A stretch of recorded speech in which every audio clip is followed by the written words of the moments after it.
England, 1818. At 34 years of age, Margaret Davies had become expert at disappearing in crowded rooms. The grand ballroom of Lord Pemberton's Kensington residence shimmered under 1,000 candles, their amber light casting everything in gilded splendor. The orchestra swelled with a Mozart composition that seemed to energize the assembled masses, drawing couples toward the dancing floor in synchronized waves of silk and tailored wool. Yet in the shadowed alcove near the refreshment table, Margaret stood motionless, her gloved fingers resting against the cool porcelain of an untouched champagne flute. The pale lavender of her gown, a color deemed appropriate for a woman of her station and circumstances, seemed to absorb rather than reflect the light surrounding her. She had not always been invisible. There had been a time, 14 years prior, when gentlemen had sought her company, when her opinion on matters of literature or gardening had been solicited with genuine interest, but that Margaret belonged to a different season, a different version of herself, who still harbored hope that spinsterhood might be avoided, through effort and grace alone.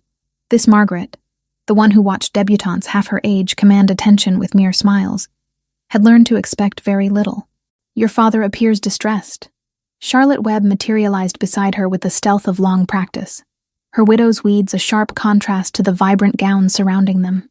At 32, Charlotte understood the peculiar isolation of being unmarried past a certain age, though her condition had been earned through loss rather than circumstance. "I noticed him speaking intensely with Lord Graves near the card room some minutes ago." Margaret followed her companion's gaze across the crowded space. Her father, Thomas Davies, Viscount of Hartley, stood in animated conversation with an older gentleman whose face bore the heaviness of dissipation. When Thomas spoke now, it was without the old, brittle music of optimism. He had learned the difference between hope and denial, and the knowledge had cost him his posture. Margaret did not forgive him for that cost. She only recognized the bill had finally come due. Lord Graves was not a man of her father's usual circle. Not quite respectable, yet not entirely disreputable enough to be truly scandalous.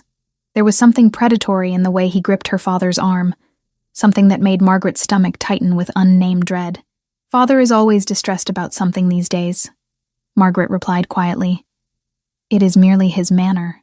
But Charlotte's expression suggested she did not entirely believe this explanation. Before she could respond, Eleanor, now the Countess of Ashdown, swept past them with her husband trailing in her wake. Eleanor, Margaret's younger sister by 6 years, had married a country earl of modest fortune 3 seasons prior and had since become insufferable in her newfound status. She did not acknowledge her sister's presence. Instead, she tilted her chin slightly upward, a gesture that spoke volumes about what she thought of Margaret's continued unmarried state. Margaret had long ceased to take offense at such slights. Across the ballroom, from his position near the marble fireplace, Charles Ashworth, Duke of Ravensford, observed the scene with the analytical detachment of a man accustomed to surveying his world from considerable height. His gray eyes tracked the invisible woman in lavender as she stood apart from the festive throng, a solitary figure amid a sea of animation. There was something in her stillness that commanded his attention, not the desperate quietude of someone wishing to hide, but rather the composed resignation of someone who had already accepted her place at the periphery. At 38, Charles had grown weary of societal machinations, the endless parade of ambitious debutantes, their mammas armed with flattery and strategic positioning, had become predictable to the point of tedium. He had withdrawn from London society following his wife's death 6 years prior, maintaining his duties as Duke while remaining otherwise detached from the machinery of the marriage market. Tonight, he attended only because parliamentary obligations necessitated his presence among the influential families whose support he required. Yet his gaze continued to return to the woman in lavender. The orchestra transitioned into a new piece, and the crowd shifted. Within moments, Lord Graves approached Margaret's position with the determined stride of a man conducting business rather than seeking pleasure. Charlotte, sensing the approaching complication, excused herself with a meaningful look. "Miss Davies." Graves bowed with exaggerated courtesy. "How delightful to encounter you this evening. Your father speaks so highly of his eldest daughter." Margaret extended her hand, allowing him to press it briefly. "Lord Graves, this is an unexpected pleasure." "Not entirely unexpected, I trust. Your father and I have developed something of a business understanding. Matters of finance, you understand. The sorts of arrangements that require mutual trust and, shall we say, cooperation." His smile suggested he found humor in some private jest. "I have taken the liberty of assuming a position of some responsibility regarding your family's interests. A gesture of friendship, nothing more." The words were pleasant, but their implications unsettled Margaret in ways she could not immediately articulate. "I am not certain I understand your meaning, sir." "No matter. Such concerns need not trouble you." He stepped slightly closer, lowering his voice. "I find myself in want of a wife, Miss Davies. Someone of quiet temperament and established family. Someone who might appreciate the stability that marriage to a man of my means could provide. Your father seems to think you might be amenable to such an arrangement." Margaret's breath caught. The ballroom suddenly felt smaller, the air more constricted. "I fear my father has overstepped his authority, Lord Graves. I am not currently seeking marriage." "At your age?" His eyebrow rose slightly.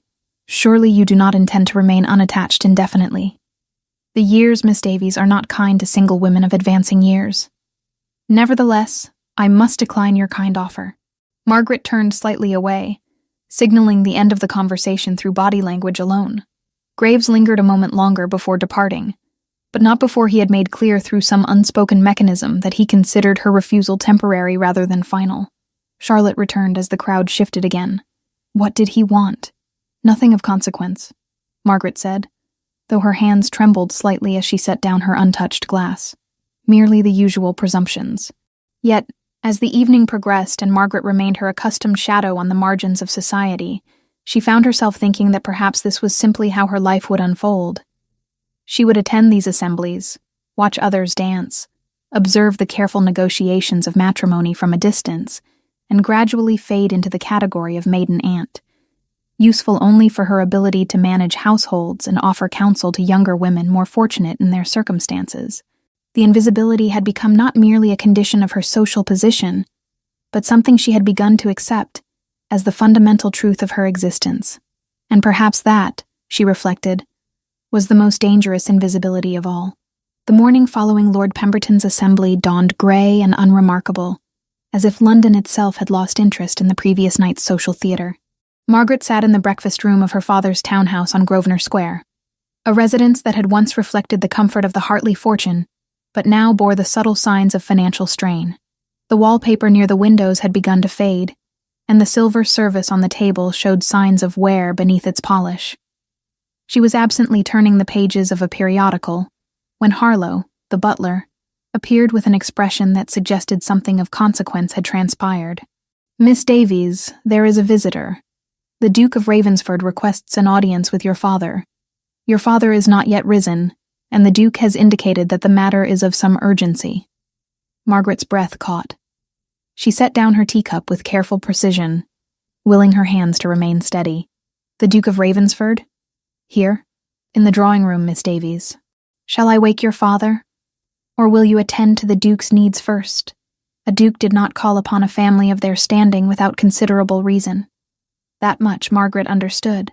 She rose, smoothing her morning gown, a simple dove gray that she had changed into after bathing, and made her way downstairs. Her mind constructed and discarded possible explanations as her feet carried her forward. Perhaps it concerned some matter of parliamentary importance that had entangled her father in some way. Perhaps it was a social obligation of which she remained unaware. She was entirely unprepared for what she found. Charles Ashworth stood near the window of the drawing room, his tall frame silhouetted against the pale morning light filtering through the curtains. He was dressed impeccably in a traveling coat of dark charcoal, his cravat tied with the precision of a man who regarded appearance as an extension of discipline. Yet there was something in his bearing that suggested he had not slept well. The lines around his eyes seemed deeper than she remembered from the previous evening. When he turned at the sound of her entrance, his gray gaze fixed upon her with an intensity that made her throat tighten. "Miss Davies," he said, his voice carrying the formal weight of title and rank. "I apologize for the unseemly hour of my visit. I have come on a matter that requires directness rather than adherence to convention." Margaret curtsied, her mind still racing to assemble meaning from his unexpected presence. "Your Grace, you honor our household. My father is not yet awake, but I am certain he would wish to be notified of— It is you with whom I wish to speak." Charles interrupted, though not unkindly. "I came to make a proposal, Miss Davies. Not merely a social courtesy, but a substantial offer that I believe warrants discussion before other voices become involved. She gestured toward the seating arrangement near the fireplace, though her own movements felt distant and strange to her. Please, Your Grace, do sit. I confess I am somewhat bewildered. We have not previously had significant acquaintance. Charles remained standing for a moment longer before settling into the chair across from hers. That is precisely why I am here. Last evening, observing you in the ballroom, I came to a realization that has occupied my thoughts throughout the night. I require a wife, Miss Davies. Not in the manner that society typically demands such things, but as a genuine necessity for my circumstances. A wife, Margaret repeated, as if speaking the words might render them comprehensible. Your Grace, surely there are countless women of superior connection who would be better suited. That is where you are mistaken, he said, leaning forward slightly. The women of superior connection invariably bring expectations. They expect romance, or at minimum, the pretense of it. They expect a husband devoted primarily to their happiness and advancement. I have neither the inclination nor, if I am to be entirely honest, the capacity to provide such things.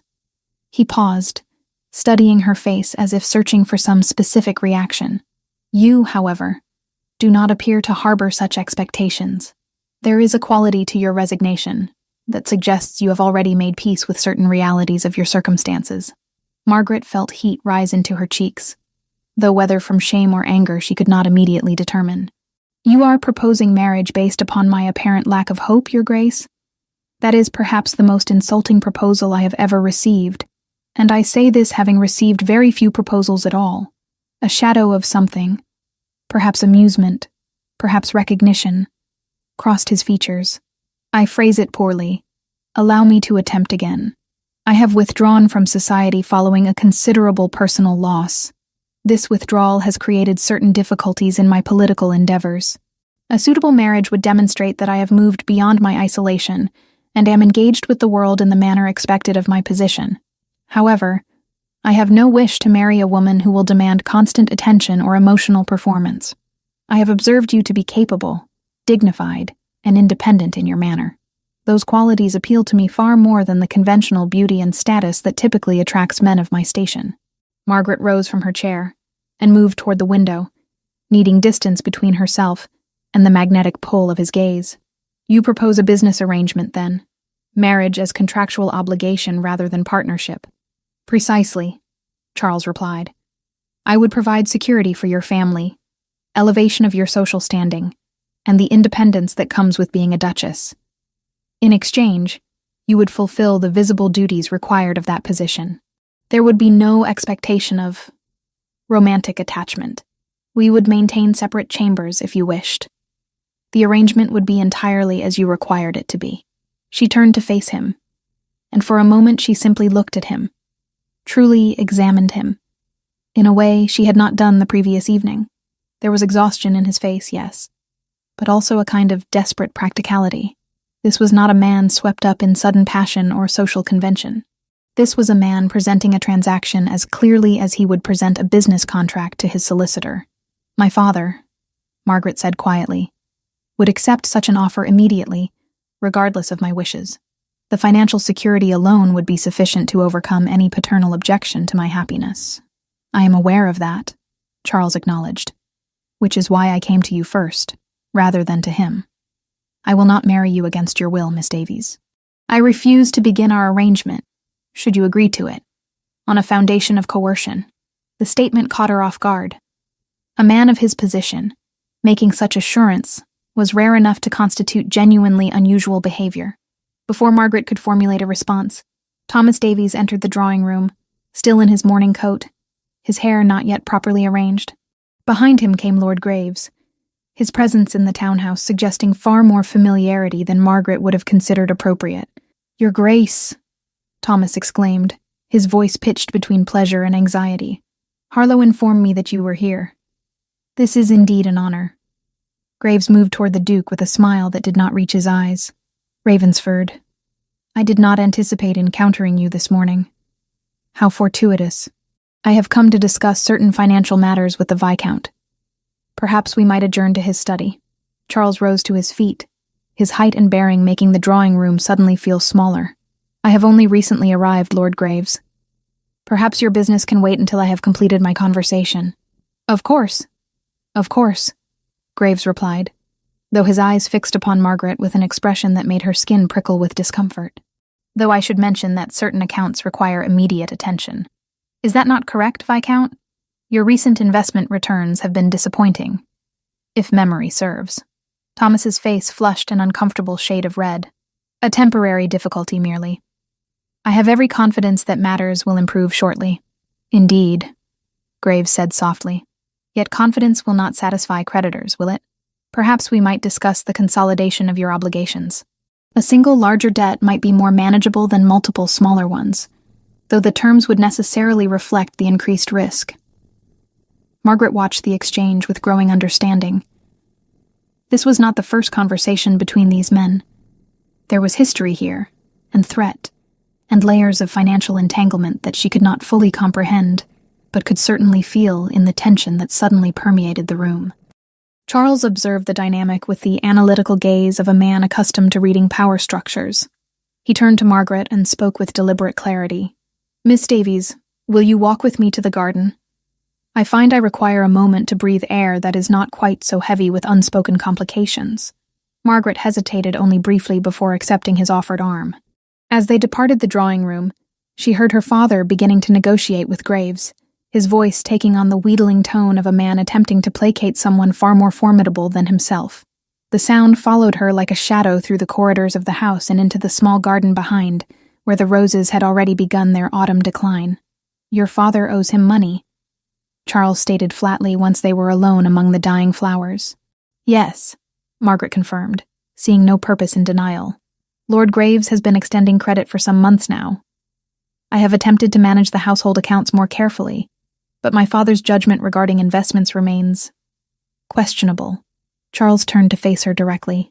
"This is precisely why I made my proposal, Miss Davies, because I observe a woman trapped by circumstances largely beyond her control, managing decline with dignity and asking for nothing.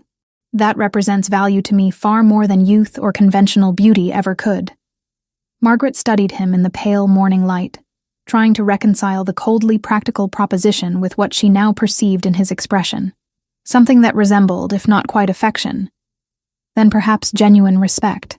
"If I refuse you," she said slowly, "Lord Graves will consolidate my father's debts and likely demand some form of recompense, possibly through forced marriage to myself, given that my father appears to have implied my availability." "Yes," Charles agreed. "That is the logical progression of events. Then I have not truly refused you at all, have I?" Margaret's voice held a note of bitter irony. "I have merely traded one form of obligation for another. You have the choice," Charles insisted, "which you would not have with Graves. I will not force your hand through threats or financial coercion. However, I will not pretend that your circumstances are not dire. That would be dishonest, and I suspect you have encountered sufficient dishonesty in your life." Margaret turned away, looking toward the garden gate and the street beyond, where life continued its ordinary progression indifferent to the turning points that altered individual destinies. In that moment, she understood that she stood at a threshold from which there was no true retreat. Either she accepted this strange, emotionally austere proposal from a duke she barely knew, or she permitted her father to sink further into the entanglement of Graves's manipulation. Neither choice offered what she might have wished for her life, but at least one offered clarity. "I will require time to consider your proposal, Your Grace," she finally said. "1 week, if you would be so kind." "1 week," Charles agreed, "though I suspect that before that time has elapsed, events will conspire to collapse your available options further. When that occurs, I trust you will remember that I offered you choice before circumstances eliminated it entirely." He departed shortly thereafter, leaving Margaret alone in the garden where autumn had already begun its conquest of summer's remnants. The week following Charles Ashworth's proposal passed in a haze of conflicting emotions that Margaret struggled to articulate even to herself. She found herself oscillating between indignation at his clinical assessment of her character and a curious recognition that he had perceived something in her that others had entirely overlooked. That perception, however unflattering in its initial articulation, represented a form of attention she had not experienced in years. It was Charlotte who undertook the investigation into the Duke's circumstances, with the thoroughness of a woman accustomed to uncovering social truths through careful questioning. They attended a musicale together on Wednesday evening, where Charlotte engaged in seemingly casual conversation with Lady Ashford, the widow of a distant cousin to Charles's late father. By Thursday afternoon, Charlotte had arranged for them to take tea with Mrs. Eleanor Hartwick, the wife of a parliamentarian who moved in circles that intersected with Ravensford's social obligations. Margaret sat in Charlotte's private parlor, listening as her friend recounted what she had learned. The picture that emerged was fragmented but revealing. Charles Ashworth had inherited the dukedom at the age of 28 following his father's death. 6 years ago, he had married Lady Catherine Whitmore, daughter of the Earl of Whitmore, in what had been considered an advantageous match. 2 years into their marriage, Lady Catherine had died in an accident involving a horse. The official accounts described her being thrown from her mount during a ride across Ravensford's Yorkshire estates. However, Charlotte had discovered that the circumstances had been sufficiently ambiguous to generate persistent whispers among those inclined toward speculation. Whispers of what nature? Margaret asked. Though she was uncertain, she wished to hear the answer. Charlotte hesitated, selecting her words with deliberate care. Some suggest that the accident was not entirely accidental, that Lady Catherine may have been attempting to attract his attention through some dramatic action that ended in tragedy. Others insist the entire matter was simply an unfortunate collision of circumstance. The truth appears to have been buried with her, and he has not remarried in 6 years, Margaret observed quietly. Precisely. He has withdrawn almost entirely from society. His attendance at social functions has been virtually non-existent. When he does appear, he maintains a demeanor of such profound distance that even the most determined debutantes have ceased attempting to approach him. It is rather as if he has declared himself inaccessible to the world. The implications of this information settled over Margaret like a heavy cloth. Charles's proposal had suddenly acquired a new dimension. His claim that he required a woman who harbored no illusions about romance had transformed from coldness into something approaching protective isolation. He was not rejecting the possibility of genuine connection so much as building walls against the possibility of being the cause of another person's destruction. The letter arrived on Friday morning, delivered by a footman in Ravensford's livery. It was brief, written in the bold script Margaret had come to recognize. Charles requested the honor of a private audience with her on Saturday afternoon. He would call at 2:30, should she find this time agreeable. There was no mention of his previous proposal, no indication of what the purpose of this conversation might be. Margaret dressed with unusual care for the appointment, selecting a gown of pale green muslin that offered neither the severity of gray nor the presumption of attempting to appear attractive. When Charles arrived, precisely at 2:30, he carried with him an expression that suggested he had not slept well and was struggling against some internal conflict. The butler showed him to the small drawing room where Margaret had chosen to receive him, a space intimate enough for genuine conversation, but formal enough to maintain propriety. "Miss Davies," he began without preamble, as had become his custom, "I have come to discover whether you have reached any conclusion regarding my proposal." "I have done some investigation, Your Grace," Margaret replied, remaining standing to indicate the provisional nature of the meeting. "I have learned that you were married previously, and that your wife died in circumstances that appear to be subject to considerable speculation." For a moment, Charles's expression hardened almost imperceptibly. "I see that you have been thorough." "I have been prudent," Margaret corrected. "If I am to consider such an arrangement, I must understand the character of the man making the offer. What I have learned suggests that you are not a man disposed toward casual matrimony. Despite the apparent emotionlessness of your proposal, I would understand your true motivations." Charles moved toward the window, positioning himself so that he looked out onto the street, rather than meeting her gaze. "My wife died because I failed her," he said finally, his voice stripped of all inflection. "The nature of that failure need not concern you. What matters is that I have no wish to fail another woman in similar fashion. Therefore, I do not seek a marriage based on romantic expectation or emotional vulnerability. I seek an arrangement where both parties understand precisely what is being offered and what is expected. There is safety and clarity." "And if clarity is not sufficient?" Margaret asked quietly. "If at some point either of us develops genuine feeling, then we address it honestly," Charles replied, finally turning to face her. "But I do not anticipate such a development. I have proposed to you specifically because I believe you to be a woman capable of accepting a marriage that exists for practical, rather than emotional reasons. I may be mistaken in this assessment. If I am, then my proposal was ill-conceived, and you should feel no obligation to accept it. Margaret studied him in the pale afternoon light, seeing in his face not the coldness she had initially perceived, but rather a careful discipline imposed over profound fear. Why did you not simply marry one of the beautiful, ambitious women who would have accepted such an arrangement without question?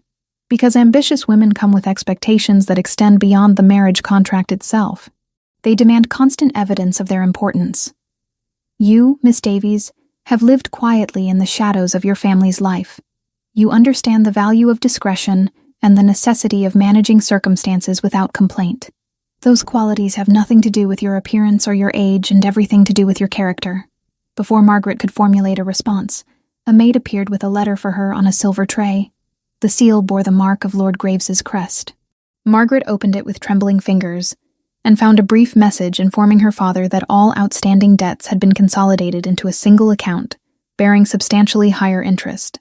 Payment was to be negotiated in person, at Graves's residence, at Graves's earliest convenience. The implications were immediately apparent. Graves had moved from extending individual small credits to consolidating all obligations into a single debt held entirely in his hands. Thomas Davies was no longer a man with multiple creditors, but a man who belonged to Lord Graves entirely. Charles had moved to read the letter over her shoulder. This changes nothing of my proposal, Miss Davies. In fact, it strengthens my argument for acceptance. Your father is now entirely within Graves's power. I can free him from that entanglement without requiring anything from you in exchange. That is not a business arrangement. It is an act of conscience. Margaret looked at the Duke, understanding finally that his proposal had never been the cold transaction she had initially perceived it to be. You ask me to accept a marriage of convenience, while the woman I will become as your wife knows that you acted primarily from a sense of obligation toward my family circumstances. I ask you to accept a marriage where both parties are honest about their limitations and their reasons. Charles corrected. I cannot offer you love, Miss Davies. I suspect I am incapable of it. But I can offer you security, dignity, and a position from which you will never again be invisible. Whether that is sufficient is entirely for you to determine. Margaret crossed to the window and looked out at the street below, watching the ordinary flow of London life continue indifferent to the turning points occurring within these walls. The letter from Graves burned like a coal in her consciousness. In that moment, she understood that Charles had offered her something genuine. Not love, perhaps, but genuine respect and genuine recognition of her value. That recognition seemed increasingly precious. I will require time to speak with my father about Lord Graves's letter, she said finally, but I do not require a week to reach a decision. I believe I require only a few days to observe whether you maintain your position or if your proposal was merely a momentary impulse. It was not impulse, Charles assured her. But I understand the necessity of your caution. I will call again on Wednesday next. By then, I trust you will have formed a clearer sense of your options and your preferences. After he departed, Margaret remained standing before the window, long after his carriage had disappeared into the London traffic. Charlotte appeared moments later, her face a study in carefully suppressed curiosity. Well? Her friend asked simply. I believe, Margaret said slowly, that I may have misjudged the Duke entirely. What I perceived as coldness may have been protection. The question now is whether protection offered to oneself is the same as protection offered to another. The letter appeared in the society columns of the Morning Chronicle on Tuesday, though it was not precisely a letter so much as a carefully worded insinuation disguised as social observation. Scandal, she discovered, was a climate rather than an event. It fogged mirrors and seeped under doors, and even the kindest faces wore a sheen of weather that was not their own. Margaret learned to treat it as rain. Not personal, merely persistent. Written anonymously but bearing all the hallmarks of deliberate malice, it suggested that certain members of the gentry had engaged in calculated schemes to elevate themselves through manipulation of titled gentlemen. It did not name Margaret directly, but the implications were sufficiently transparent that identification was merely a matter of connecting obvious references. Margaret learned of the scandal through Eleanor's visit to Grosvenor Square that same afternoon. Her sister arrived with an expression that combined indignation with something approaching satisfaction, as if she had anticipated this development with a mixture of dread and vindication. "You have utterly ruined yourself," Eleanor announced, not bothering with preliminary pleasantries. "The entire town is discussing your apparent conspiracy with the Duke of Ravensford. How could you be so foolish as to imagine your machinations would go undetected?" Margaret set down her teacup with hands that maintained outward steadiness, despite the trembling she felt internally. "I have done nothing of the sort, Eleanor. I scarcely know the Duke." "That is precisely what makes your actions so transparent," Eleanor continued, her voice pitched to carry through the drawing room, attempting to cultivate a connection through false modesty and strategic positioning. "It is the behavior of a desperate spinster, and frankly I am mortified to be associated with you." She paused, then added with deliberate cruelty, "I have informed my husband that we cannot be seen in public with you until this matter is resolved. Our reputation cannot be jeopardized by your indiscretions." After Eleanor's departure, Margaret remained motionless in the drawing room, understanding that the machinery of social destruction had been set in motion. The letter had provided sufficient ambiguity to generate speculation, while maintaining enough distance from explicit accusation to prevent legal recourse. Lord Graves had, she now understood, orchestrated a masterpiece of calculated malice. But worse than Eleanor's rejection was what occurred that evening at the Weatherby soiree. Margaret had not intended to attend, but Thomas, with the desperate energy of a man attempting to salvage his reputation through continued social participation, had insisted they make an appearance. Within moments of their arrival, Margaret understood the magnitude of the damage. Conversations ceased as she passed. Women withdrew their hands when she attempted to greet them. The atmosphere was one of collective judgment, as if her mere presence had contaminated the space. Thomas had disappeared almost immediately upon their entrance, and Margaret found herself standing virtually alone at the periphery of the gathering. Even Charlotte, who had always offered steadfast support, was notably absent. The evening stretched before her with the quality of a nightmare, endless, inescapable, defined by the tangible weight of societal rejection. It was during this extended torment that Thomas reappeared, moving toward Margaret with an expression that combined desperation with something approaching cowardice. "We must leave," he said quietly, but with unmistakable urgency. "We must leave immediately." "Father, what has transpired?" Margaret began, but he had already grasped her arm, pulling her toward the exit with an intensity that suggested genuine panic rather than mere social embarrassment. The carriage ride home occurred in silence, but the silence was heavy with unspoken communication. When they arrived at Grosvenor Square, Thomas went directly to his study without explanation. Margaret followed, understanding that some significant development had occurred that extended beyond social scandal. "Lord Graves came to me this afternoon," Thomas said finally, his voice hollow with defeat. "He informed me that he had orchestrated the letter in the Chronicle. He explained that your apparent scheme to entrap the Duke, while entirely fabricated, served his purposes perfectly. The society scandal ensures that no one will question my sudden inability to manage my finances. When I fall into complete ruin, it will appear to be the consequence of your misconduct, rather than his manipulation." Margaret felt the room shift slightly around her. "He deliberately destroyed my reputation to protect his own actions regarding your debts." "Yes," Thomas confirmed, and Margaret observed with a mixture of pity and resentment that her father could not meet her eyes. "He also informed me that any attempt on your part to refute the scandal or explain the truth would result in even more damaging revelations about our family circumstances. He has constructed his trap with considerable precision. And you told him I would accept this?" Margaret's voice emerged with a calmness that surprised her. "I did nothing," Thomas said, but the words carried the weight of their own damning truth. "I said nothing in your defense. I accepted his explanation and returned home." The conversation was interrupted by Harlow's appearance to inform them that the Duke of Ravensford had arrived and was requesting immediate audience with both Thomas and Margaret. When Charles entered the study moments later, his expression was a study in controlled fury. His gray eyes fixed upon Thomas with the intensity of a man conducting necessary business that he found beneath his dignity to perform. "Viscount Hartley," Charles began without preamble, "I am aware of Lord Graves's role in the scandal that has consumed Miss Davies's reputation this afternoon. I am also aware of the financial entanglement that provides his motivation for such actions. I have come to inform you that I intend to discharge all of your obligations to Lord Graves. Every debt, every contract, every instrument by which he has manipulated you will be transferred to my name and subsequently forgiven. You will be free of him entirely."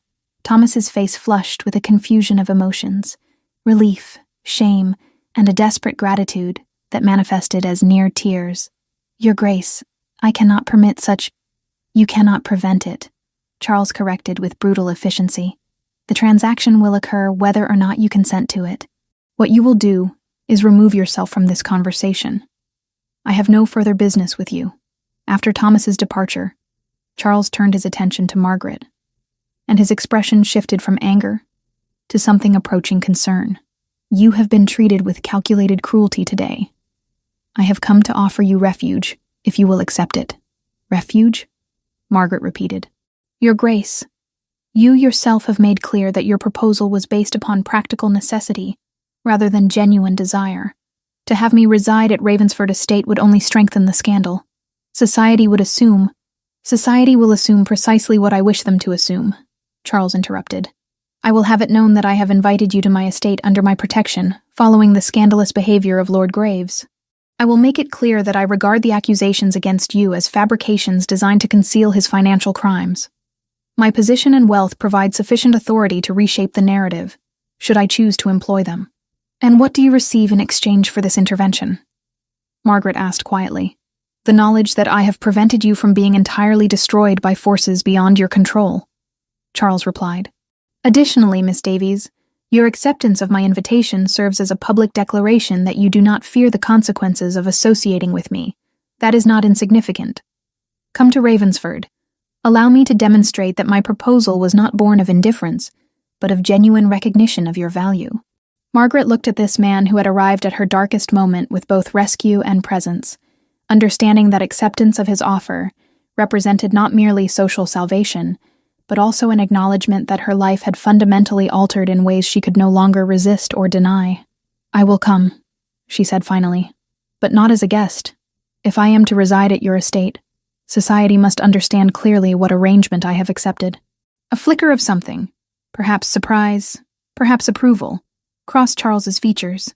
"We will inform them precisely what has transpired, Miss Davies. We will allow them to interpret it as they choose, knowing the truth ourselves." Ravensford Estate sprawled across Yorkshire's rolling landscape like a monarch's declaration of permanence and power. Margaret arrived on a grey afternoon, when the moorlands beyond the property seemed to dissolve into the very sky, creating an impression of existing between earth and cloud.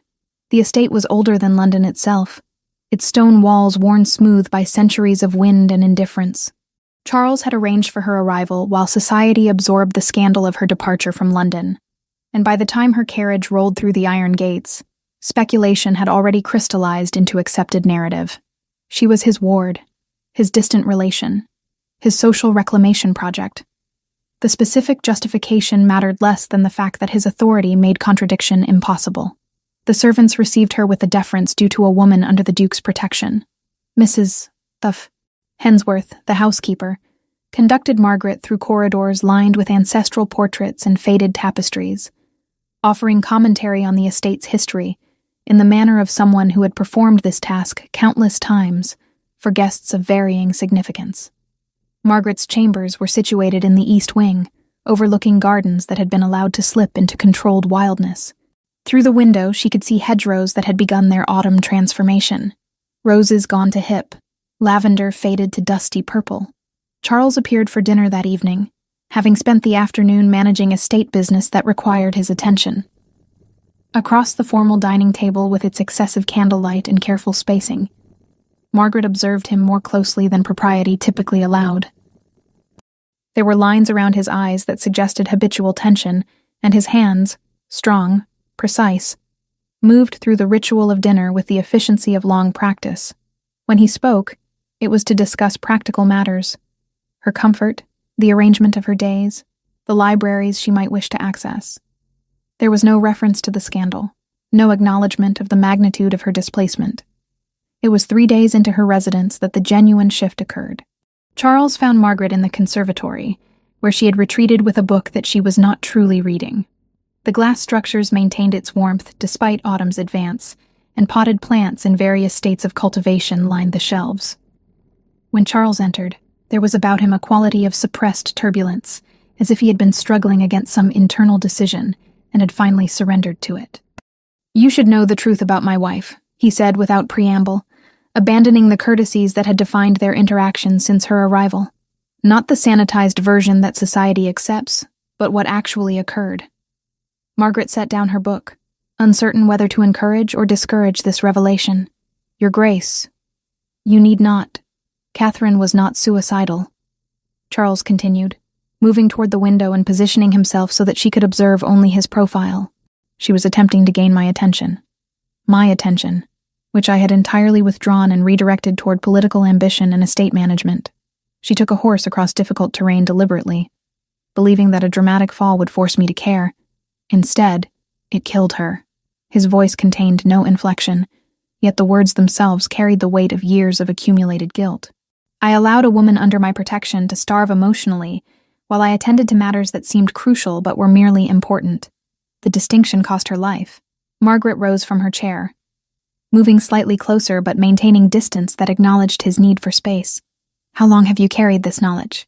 6 years, Charles replied. 6 years of living in this estate alone, withdrawing from society to prevent repetition of that failure with another woman who might harbor genuine expectations, until you decided to marry a woman you believed incapable of harboring expectations," Margaret said quietly. "You sought to protect me through ensuring I could never be disappointed." "Yes." Charles turned to face her fully. "And that assessment was entirely uncharitable. I now understand. Observing you these past days, the dignity with which you navigate displacement, the intelligence with which you manage circumstances entirely beyond your control, I have begun to recognize that I underestimated you profoundly. You are not a woman incapable of feeling deeply. You are a woman who has simply learned to contain her feelings because the world rarely provided safe container for them." Margaret felt something shift within her, a recognition of having been truly seen for perhaps the first time in her adult existence. "Your wife was invisible to you because you were consumed by your own concerns. I have been invisible to everyone because I ceased to expect visibility. We are not the same, Your Grace." "We are both casualties of invisibility," Charles corrected. "Hers was inflicted through negligence. Yours was inflicted through indifference. The result is identical. Two people learning that the world does not notice their suffering unless they perform their suffering dramatically enough." He paused, then continued with visible difficulty. "I cannot offer you what I failed to offer Catherine, but I can offer you something perhaps more valuable, the knowledge that I see you now. Completely, honestly, without the filters of my own protection or guilt." Before Margaret could formulate a response, Charles closed the distance between them. His hand came to her face, his fingers tracing her cheekbone with a gentleness that seemed at odds with his customary composure. The gesture was not demanding, not the prelude to anything beyond itself. It was recognition. Tactile, present, undeniable. Margaret felt her breath catch, felt something that had been locked within her for years begin to shift toward possibility. "I will not destroy you," Charles said quietly. "That is my covenant, Miss Davies. I will not allow your invisibility to persist within these walls." They stood in the conservatory among the potted plants, among the carefully cultivated life that flourished in controlled environments, and Margaret understood that something fundamental had altered between them. This was not the cold transaction she had once braced herself to accept. This was a genuine moment of mutual recognition between two people who had learned survival through different routes, but had arrived at similar destinations of emotional isolation. That evening, Margaret received a visitor. Charlotte arrived with a letter from London explaining that she had come to ensure Margaret's comfort and to confirm the legitimacy of her residence at Ravensford. The two women sat in Margaret's private chambers, and it was to Charlotte that Margaret finally allowed the full weight of her experience to emerge. "He told me about his wife today," Margaret confessed. "About the failure he believes himself to bear." Charlotte nodded slowly. "And what did you perceive in that confession?" "Honesty," Margaret replied. "The kind of honesty that only emerges when someone has reached the limit of their ability to maintain protective deception." She paused, considering her words carefully. "I did not marry him today, though the moment suggested certain possibilities, but I understood in that moment why he came to me in London. He was not seeking a woman incapable of love. He was seeking a woman capable of understanding that sometimes love requires learning to be visible again.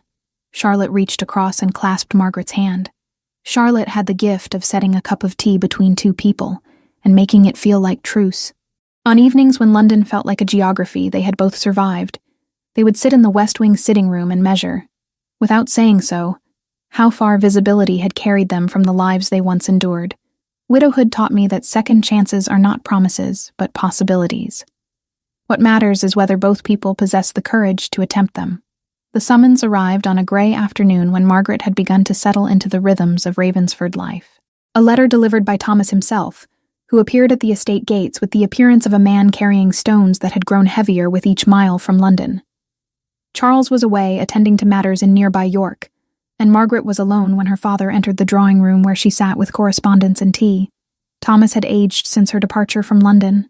The lines around his eyes had deepened, and his shoulders bore the weight of accumulated shame and desperation.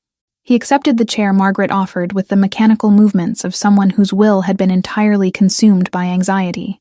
"I have been sent as messenger," he said without preamble, his voice hollow with defeat. "Lord Graves has provided me with terms that you must hear directly. He has consolidated all of my outstanding obligations into a single account. The debt is substantial, and he has informed me that payment is to be negotiated immediately. However, he proposes an alternative arrangement." Margaret set down her teacup, understanding already what words would follow, though she steeled herself against their impact. "What arrangement?" "Marriage to himself," Thomas replied, his voice barely audible. "He has made clear that, should you refuse, the entire debt will be executed immediately. Our family name will be destroyed, our remaining properties seized, and I will be imprisoned for debt. However, if you accept his proposal, he will forgive the debt entirely as a wedding gift." The words seemed to reverberate through the drawing room, and Margaret found herself studying her father with an expression that was neither anger nor sympathy, but something resembling recognition of his fundamental powerlessness. "And you delivered this ultimatum from a man you know to be dishonorable? What choice had I?" Thomas demanded, though the defensiveness in his tone was hollow. "He holds my life entirely within his hands. Should I have refused and allowed him to destroy everything?" Margaret rose from her chair and moved toward the window, needing distance from the magnitude of what her father represented. The desperate male authority that had shaped her life, that had taught her invisibility as survival, that now found itself utterly powerless against forces far more ruthless than its own inadequacy. "When did he provide you with this ultimatum?" 3 days ago. I attempted to resist, to negotiate, but he was emphatic. "You are to respond within the week, or consequences commence immediately." Before Margaret could formulate a response, Charles entered the drawing room. His presence transformed the atmosphere entirely. There was about him a quality of barely contained fury, though his expression remained composed with the precision of a man trained to conceal volcanic emotion beneath aristocratic restraint. "Viscount Hartley," Charles said, his tone carrying the weight of titles and authority. "I trust you have not come bearing good news, given the pallor of your complexion." Thomas rose, attempting to gather dignity that had largely abandoned him. "Your Grace, I have merely fulfilled an obligation to inform my daughter of circumstances that require her decision." "You have played the role of messenger for a man who manufactured scandal to conceal his criminal financial manipulation," Charles corrected with brutal clarity.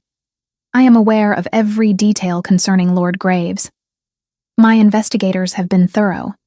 His consolidation of your debts represents nothing more than a power play, an attempt to coerce Miss Davies into marriage by threatening her father's reputation and freedom." Margaret watched as her father's face crumpled slightly, understanding that Charles possessed knowledge that extended beyond what Graves had revealed. "Your Grace, you will remove yourself from this conversation," Charles said, not unkindly but with absolute authority. "There are arrangements I wish to discuss with Miss Davies that do not require your presence." After Thomas's departure, conducted from the drawing room by servants who had appeared at Charles's subtle gesture, a heavy silence settled between Margaret and the Duke. He moved toward the fireplace, his movements controlled despite the tension evident in his jaw and the line of his shoulders. "I have spent the past week investigating Lord Graves comprehensively," Charles said finally. "His debts are not confined to your father. He has engaged in systematic financial predation across multiple families, consolidating obligations and leveraging them for personal benefit. Your father's situation is merely one among dozens. I have prepared documentation sufficient to secure his imprisonment for fraud and conspiracy." "Then you will expose him?" Margaret asked, though she suspected the answer already. "I will do more than that," Charles replied. "I will assume every debt Lord Graves currently holds. I will pay your father's obligations in full, and I will ensure that Graves has no remaining leverage with which to threaten or manipulate anyone." He turned to face her directly. "This is not contingent upon your acceptance of marriage, Miss Davies. Your father will be freed from his entanglement, regardless of your personal decision regarding his ultimatum." Margaret felt something unlock within her chest, a possibility that had seemed foreclosed suddenly opening into genuine choice. "Why would you do this without condition?" "Because I refuse to permit you to be married under duress," Charles said simply. "Because I have reached the limit of my tolerance for men who exploit vulnerable circumstances for personal advantage. Because you deserve to make decisions based upon genuine preference rather than coercion." He paused, moving closer, his gray eyes fixed upon her with unmistakable intensity. "And because if you choose to marry me now, that choice will be entirely your own, untainted by any obligation or gratitude toward my father." Margaret understood, in that moment, that Charles was offering something far more valuable than mere financial rescue. He was offering freedom, genuine, unconditional freedom, to accept or refuse him based solely upon her own determination. The realization was almost overwhelming in its magnitude. "I choose you," she said quietly. "Not because you have rescued me, but because you offered me the possibility of rescue before acting upon it. Not because you are powerful, but because you have chosen to use that power without demanding gratitude in exchange." That evening, for the first time since her arrival at Ravensford, Margaret and Charles crossed the threshold of the connecting chambers that had remained closed since her residence began. She learned the house by its sounds first. The kettles in the east wing sighed a minute earlier than the bells. The gardener's barrows ticked on a loose flagstone outside the library door. The nursery, long shut, exhaled a different dust when she opened its windows. Ravensford did not resist her. It simply waited to see if she meant to stay. Their union was tender and complete, marked less by passion than by profound recognition. Two people learning that vulnerability need not equal destruction when encountered with genuine care. Eleanor's letter arrived the following week, composed in terms of false apology and transparent self-interest. Margaret responded with courtesy so cool it bordered on indifference, making clear that reconciliation, if it were to occur at all, would require far more than written expressions of regret. Thomas remained at Ravensford for several additional days before returning to London, his relationship with Margaret forever altered by the magnitude of his failure to protect her. The wedding of Charles Ashworth, Duke of Ravensford, to Margaret Davies, was executed with the precision that defined his character, grand enough to silence social speculation, intimate enough to suggest genuine feeling rather than performance. The ceremony took place at St. George's in Hanover Square, on a morning when London seemed collectively to hold its breath.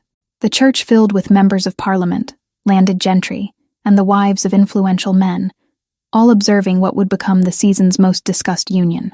Margaret descended from the carriage in a gown of cream silk, adorned with subtle pearl embroidery, her blonde hair arranged with the elegance that had become her signature. There was nothing excessive in her appearance, yet the restraint itself conveyed authority. She was not attempting to captivate through spectacle, but through the simple fact of her presence. Charlotte walked beside her, having assumed the role of family representative when Eleanor declined to do so, though her refusal had been delivered with sufficient coldness to suggest her true feelings regarding Margaret's elevation. Thomas stood within the church, having accepted Margaret's invitation with an emotional gratitude that bordered on desperation. He had arrived at Ravensford the previous evening, offering apologies that Margaret received with the courtesy of one who had moved beyond the need for them. Their relationship had been irrevocably altered by the magnitude of his failure, and while reconciliation was possible, the innocent trust of filial affection could not be restored, yet he was present, and that presence represented something. Not forgiveness, but acknowledgement that blood remained blood despite profound disappointment. Charles waited at the altar with the stillness of a man who had made peace with his own transformation.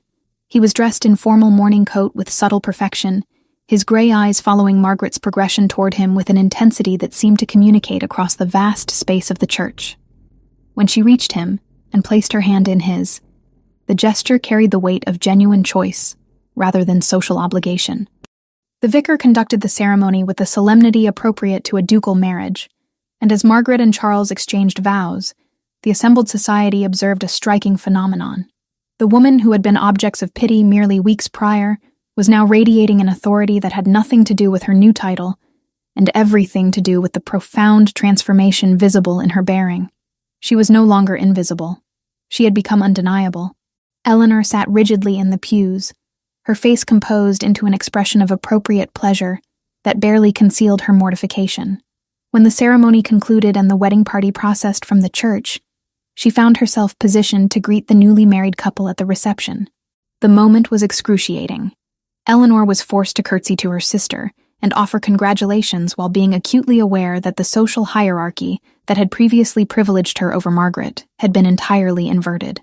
Margaret's response was perfectly civil, perfectly distant, suggesting that Eleanor had become someone she encountered rather than someone to whom she was genuinely related.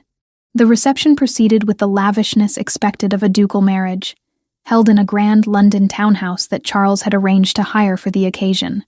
Champagne flowed, orchestral music filled the rooms, and society's most influential members circulated through corridors lined with seasonal flowers. It was during this celebration that Lord Graves appeared. He arrived uninvited, his entrance creating a subtle disturbance in the assembled gathering. Graves moved through the crowd with the confidence of a man who believed his position remained secure, his presence suggesting that he anticipated either forgiveness or at minimum the maintenance of social silence regarding his actions. He approached Charles with a smile that did not reach his eyes. "Your Grace, a magnificent celebration. Allow me to offer my congratulations on your marriage to Miss Davies. A surprising choice, but I am certain you have your reasons." Charles regarded him with an expression of such profound disdain that it seemed to physically repel the other man. When he spoke, his voice carried the weight of ducal authority deployed without mercy. "Lord Graves, you are not welcome at this gathering. Your presence here suggests a remarkable lack of understanding regarding the consequences of your actions. I have spent the past weeks ensuring that every financial transaction you have executed through fraud and coercion has been documented and reported to the appropriate authorities. You are to be arrested within the week on charges of conspiracy and financial manipulation. This gathering is not an appropriate venue for your continued freedom, so I suggest you depart immediately before I have you removed by force."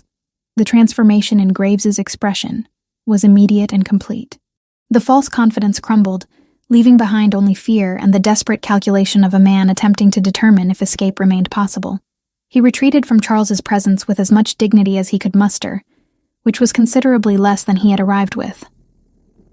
Society observed this exchange with the quality of collective understanding that characterizes aristocratic gatherings. By nightfall, the story would have circulated through London drawing rooms with sufficient elaboration to render Graves's social position entirely untenable.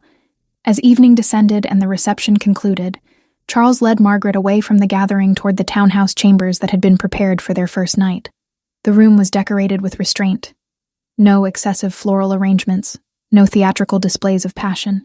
Instead, there was simply the carefully tended space of two people who had chosen each other consciously and completely.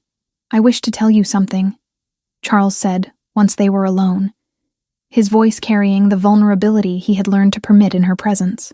"I have observed you since the moment you stood invisible in Lord Pemberton's ballroom. I did not recognize you at first because the world had trained me to look past women who refused to demand attention, but I saw you.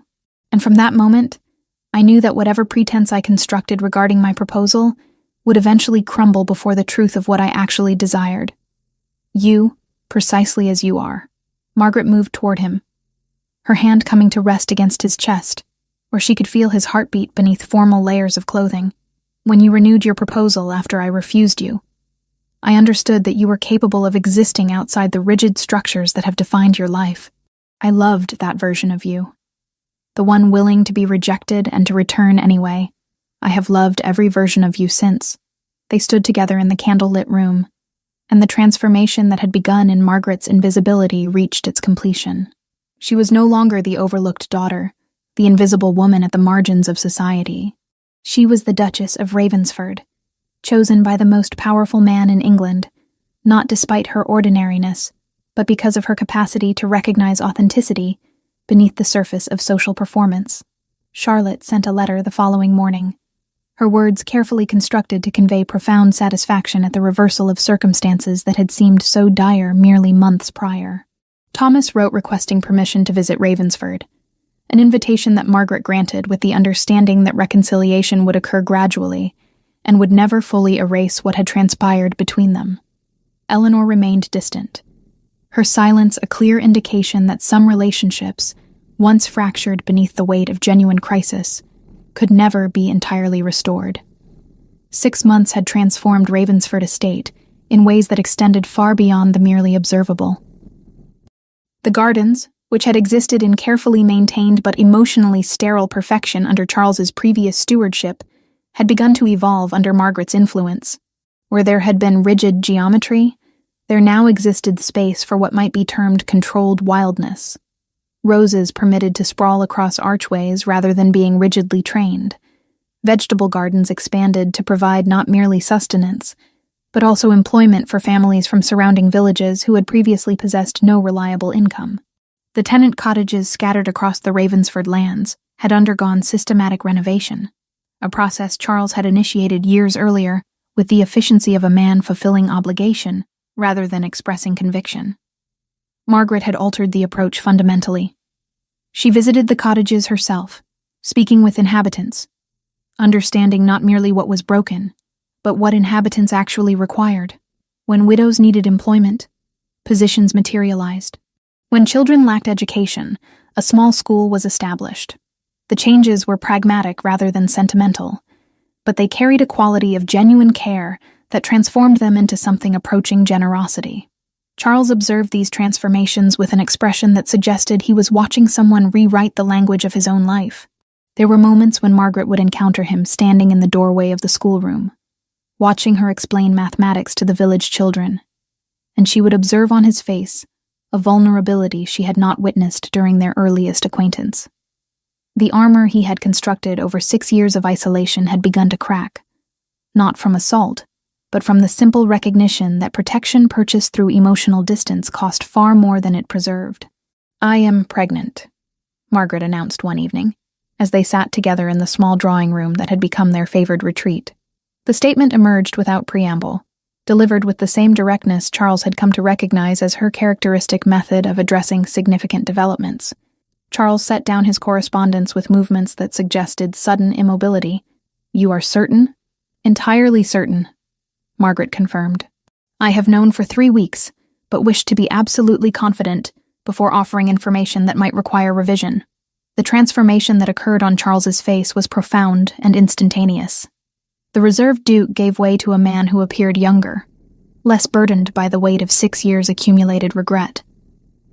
When he moved to Margaret and drew her into his embrace, the gesture conveyed something approaching wonder. "A child," he said simply. "Our child." "Yes," Margaret replied, finding herself moved by the magnitude of hope evident in those 2 words. "A future that extends beyond our own narrative." Thomas had visited Ravensford with increasing frequency over the preceding months. The relationship between father and daughter remained altered from what it had been. Trust, once fractured, does not restore itself entirely to previous wholeness. Yet something approaching genuine affection had begun to emerge from the ruins of paternal failure and filial resentment.